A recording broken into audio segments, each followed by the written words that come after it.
This video explains converting fuel types on a Blaze gas grill, which begins with the conversion of all burner gas orifices. Start by removing all cooking grids and flame tamers to expose all main burners. On the bottom rear of each burner, there is a cotter pin. Using your hand or a pair of pliers, remove the cotter pin, which will free the burner.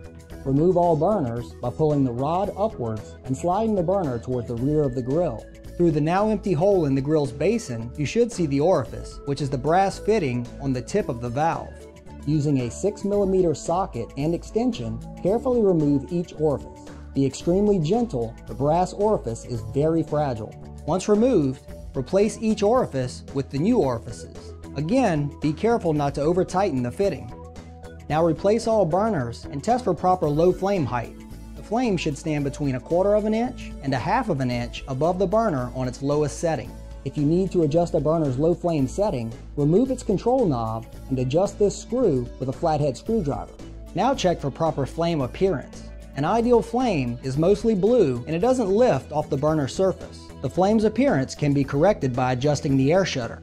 If adjustment is needed, remove the burner, loosen the shutter screw, and adjust the shutter.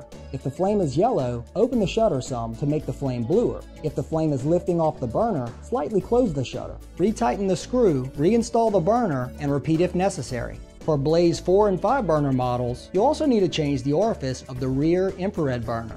This can be done by removing the plate on the rear of the grill. Now remove and replace the brass orifice. The rear burner has a larger fitting, which differentiates it from the smaller main burner orifices.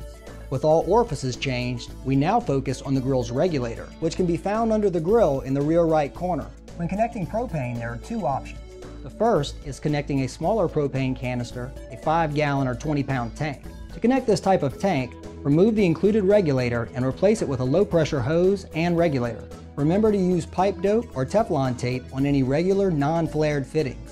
The second type of connection is connecting to a large propane tank. This can be done by converting the grill's included regulator. Simply unscrew the cap on top of the regulator, unscrew the stem and turn it over so the flange is now at the bottom. Screw the stem back into the cap and reinstall the cap into the regulator. The cap only needs to be hand tightened. With either option, always check for gas leaks upon completion of your work. Blaze Grills, where grilling starts and flavor begins.